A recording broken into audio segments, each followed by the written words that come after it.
So they're a bucket of black paint and a brush. That's the Anti-Defamation League. And then if you say anything about them, demonize, you must be a racist. But those conspiracy theories fall apart when you remember the little clues scattered around the Spotlight office. And then the conspiracy theories seem believable again when you learn that just a few months ago, a Denver couple were awarded nearly $10 million because the ADL had falsely accused them of anti-Semitism. Thank God for the jury system. You feel your name has been cleared now? Sure has. And that's all we really want to say. This has been 5.5 years. We're obviously disappointed, but beyond that, I don't think we want to say anything. Gale's point was that the Spotlight is racist, so they must also be wrong about Bilderberg. Jim Tucker, for example, has to know that the Spotlight support the notion of Holocaust denial. So his judgment on other things has to be questioned as well. But I wasn't convinced. I felt I had to meet Bilderberg members.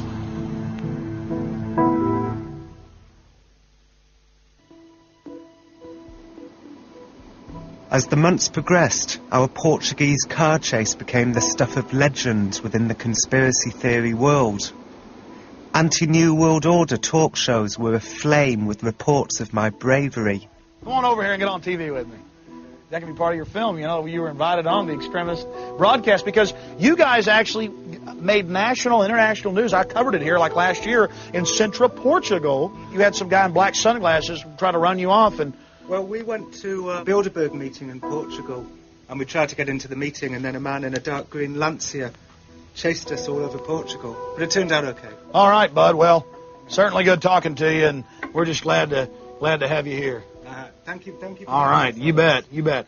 I spent months contacting Bilderberg attendees for interviews, but most, like Peter Mandelson, didn't even reply to my letters. I remembered something that Paul Luckman had said back in Portugal about Bilderberg's culture of secrecy. I'm talking to one of the editors on the business desk, city desk. But the minute I mentioned Bilderberg, it just changed the subject. Totally. I imagine said, "Did you hear what I said?" I said, "Yes." I said, "Do you know about them?" "Yeah, I've heard about them." And just nothing else. The conversation does not happen. We don't even talk about it. So it was all the more incredible that after months of trying, I was suddenly invited to meet the Secretary General of the Bilderberg Group, a secret ruler of the world himself, should you believe the conspiracy theorists. But you have done very well in keeping Bilderberg out of the public consciousness. There's no denying that. And that's what you wanted to do, is keep it out of the public consciousness. We don't... I don't think it's true to say that we want to keep it out. We've never wanted to get it in. We don't encourage people to mention it in the mainstream press because we don't encourage, idle speculation about what we do. We forbid individual attendees to give press meetings at our conferences. And we do that not because we're secrecy mad, but because we want to control the politicians who come. I mean, if we let them, they would all give press conferences. They all want to be on television every day. They're insane. You can't get people to talk honestly to one another, especially in front of political opponents in their own country, if they're going to be quoted, because people will only talk freely if they know they're not going to be quoted and distorted by prurient, ambitious journalists like you. It's a private organisation, and we live in an age which can't distinguish privacy from secrecy. And privacy is then seen as secrecy, and secrecy is sinister by definition. Why are you happy to talk about it? Because you asked me. Especially if I'm answering claptrap from idiots who have no knowledge of it, but think they can improve their public image by attacking it. An appropriate venue is a comfortable, but not necessarily luxurious, hotel, which is remote and peaceful, but not too far from a major airport. And there aren't many of those. We invite people to come to the meeting and we organise the panels, and somebody orders the wine and food. So, are you like a headhunter? Because a lot of people who've been to Bilderberg have gone on to be president or prime minister. Tony Blair came the year I first went, 93, that's right, and Bill Clinton a couple of years before he became president. We're looking for people who are thoughtful, either are or are going to be influential. I don't think we're as good at talent spotting as you suggest, actually. Conspiracy theorists, of course, say that it's not about talent spotting, it's about bringing these people in and then making them the next president or prime minister. If the conspiracy theorists saw the difficulty we had in actually organising a meeting, I don't think they would credit us with such supernatural powers. It was never a policy-making organisation. It was always a policy-discussing organisation. David Rockefeller was involved, Henry Kissinger also, Jack Hines, who was the head of the Heinz Baked Beans Corporation, and it was a way of bringing together politicians, industrialists, financiers, and journalists from the whole of the Western world to talk about things so that they had a better feel for one another's attitudes. And as you know, politics should involve people who are not politicians. Yeah, well, I think he made a mistake by being so secret at the early stages, and I think initially there was a lot of secrecy, but secrecy is rather stupid, and I think Bilderberg would probably agree that they made a mistake. And some of the business people get rather carried away, and old Henry Kissinger arrives with his security posse and everything like this. But it does have a serious element in that some of these people have actually had their lives threatened. Conspiracy theorists say that the ultimate Bilderberg agenda is a one-world government.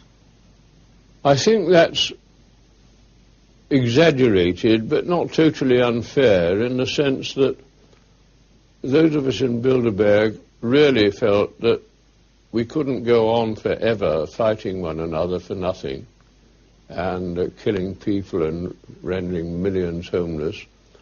And to the extent that we could have a single community throughout the world would be a good thing. Does it help a career to go to a Bilderberg meeting? No, I don't think going helped your career. I think, in a way, when you got a job, you had more influence in the global field. Isn't that in some way a conspiracy? Oh, come off it, dear boy.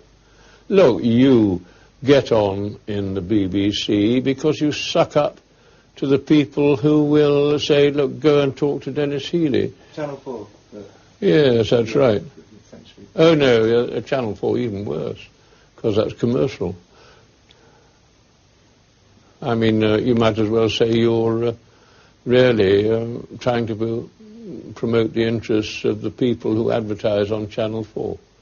Even I don't believe that. As always in conferences of this kind, many of the most important interactions take place privately, over the breakfast table. Hearing the Bilderbergers talk made me wonder whether they were a conspiracy, and they just didn't realise that they were. People who are there and talk privately at a dinner deserve to have their conferences respected. For me, the value has been building a group of friends, a network, if you like, people who I've come to know and who've come to know me. In the end, maybe the secret room is no more than a place to network, just like any golf club. Is this a good thing or a bad thing? It depends on whether you're a member of the golf club. The conspiracy theorists are right. The New World Order exists, although we have a different name for it. They're by and large internationalists. The business people tend to come from the bigger international companies, and it is very sensible. But that is the world. That is the way it happens in the world, and quite rightly so. What's wrong with that? And what happens to those people who oppose this New World Order? They're like twigs in the tidal wave. If you don't have the right attitude, if you don't have the right belief system, you can be put up against a wall by these people. That's what they do. People who went to Bilderberg meetings as many times as Dennis Healey, including the first one, there's no way they don't know what it's really about. No way. Is Dennis Healey a shape-shifting reptile? Don't know. I haven't done his genealogy, but does he know what's going on? Absolutely.